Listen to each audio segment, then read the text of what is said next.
जब मैं रिटायर ही हो चुकी हूँ तो सरकार का मेरे साथ मतलब क्या है कि मैं क्या कर रही हूँ।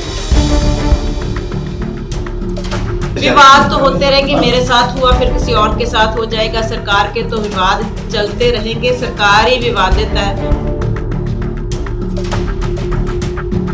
वैसे भी रिटायर्ड बंदा कुछ करे कुछ ना करे उसका सरकार से कोई मतलब नहीं होता। सरकार ऐसे सारी उम्र मैं कोई सरकार की गुलाम नहीं हूँ।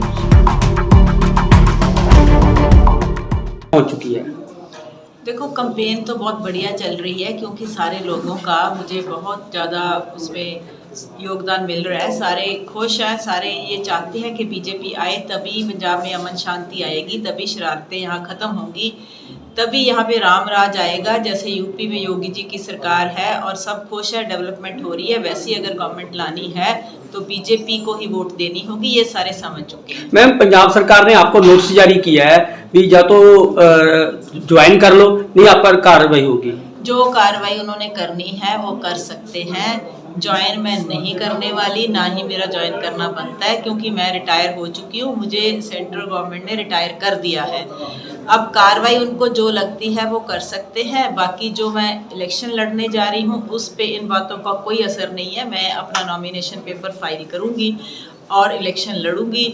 जो कार्रवाई उनको करनी है वो अलग से करते रहें, जो उनकी मर्जी है वो करते रहें। मैम, उन्होंने कहा भी पंजाब केडर के हैं जो पंजाब सरकार से पहले मंजूरी लेनी थी और जो आपने डॉक्यूमेंट्स उनको दिए हैं वो आपके मेल नहीं खा रहे। क्या मेल नहीं खा रहा? क्योंकि आपने बोला था मेरी माता बुजुर्ग हैं, मैं उनके लिए सेवा के लिए, लेकिन आपका कहते मैंने सेवा नहीं लिखी, मैंने ये लिखा मैंने उनके साथ जाके रहना है। वो बठिंडा में रहते हैं, मैं बठिंडा में रहने उनके साथ आ गई हूँ।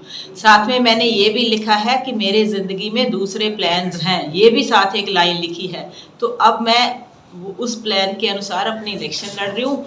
वैसे भी रिटायर्ड बंदा कुछ करे कुछ ना करे उसका सरकार से कोई मतलब नहीं होता। सरकार ऐसे सारी उम्र मैं कोई सरकार की गुलाम नहीं हूँ। मैं कल को अमेरिका भी जा सकती हूँ तो सरकार मुझे रोकेगी कि आप वहाँ क्यों चले गए। जब मैं रिटायर ही हो चुकी हूँ तो सरकार का मेरे साथ मतलब क्या है कि मैं क्या कर रही हूँ। मैं पहले रेजिग्नेशन को लेकर विवाद हुआ और अब इस बार दोबारा एक बार नोटिस विवाद तो होते रहेंगे, मेरे साथ हुआ फिर किसी और के साथ हो जाएगा। सरकार के तो विवाद चलते रहेंगे, सरकार ही विवादित है तो मैं उसमें क्या कर सकती हूँ। एक और ऑफिसर ने इस्तीफा दिया है, रिटायरमेंट मांगी है, उसको भी पता नहीं दी है कि नहीं दी, मुझे नहीं पता। एक IPS ऑफिसर ने रिटायर मांगी है, उन्होंने कहा मैं पिंजरे से आज़ाद हो गया हूँ। अब वो पिंजरे से कितने आज़ाद हुए हैं मुझे नहीं पता, उनको भी ऐसे नोटिस निकलते रहेंगे कि आप पे कार्रवाई करेंगे। सो ये तो चलता रहेगा, जैसी सरकार है वैसे काम चल रहे हैं। कल मैम CM का रोड शो भी हुआ है बठिंडा में, तो कोई ऐसा तो नहीं है उसके बाद उनको ऐसा लगा हो कि परेशानी में है आप इसलिए इस तरह की कार्रवाई की जा रही है? नहीं, मैंने तो उनका रोड शो ना देखा है, ना मुझे देखने की जरूरत है। कानों में उन्होंने लोगों को फूल दिए थे कि जब मैं यहाँ से गुजरूंगा तो मेरे ऊपर आप लोग फूल फेंकना। वो लोगों ने फेंके या नहीं फेंके मुझे नहीं पता, वो आप कहीं से पूछिए। एक मैम बताइए, सरदूलगढ़ में आए थे CM, लेकिन उन्होंने कोई भी प्रोजेक्ट की बात नहीं की सेंटर से लाने के लिए, सिर्फ सुखबीर बादल उसके रिपीट कर रहे थे। आपको क्या लग रहा है भी एक CM को जो पंजाब के बजट लेना था अभी पंजाब के लिए मैं इंडस्ट्री लेके और वो नहीं बोला लेकिन उसे चुटकुले बनाते रहे, इसको आप कैसे ले रहे हैं? देखो, चुटकुले आपने सुने होंगे तो चुटकुले उन्होंने बनाए होंगे। प्रोजेक्ट तो उनको ना पता है कैसे लाना है कैसे बनाना है। चुटकुले उनका पुराना पेशा है, वो सुनाते रहे होंगे, मैंने तो नहीं सुने। खैर, देश दुनिया की तमाम खबरों नाल जुड़े रहने ਲਈ सबसक्राइब करो YouTube ਤੇ सच कहूं पंजाबी चैनल। इस दे नाल ही बैल आइकन दब के पाओ लेटेस्ट अपडेट सब तो पहला।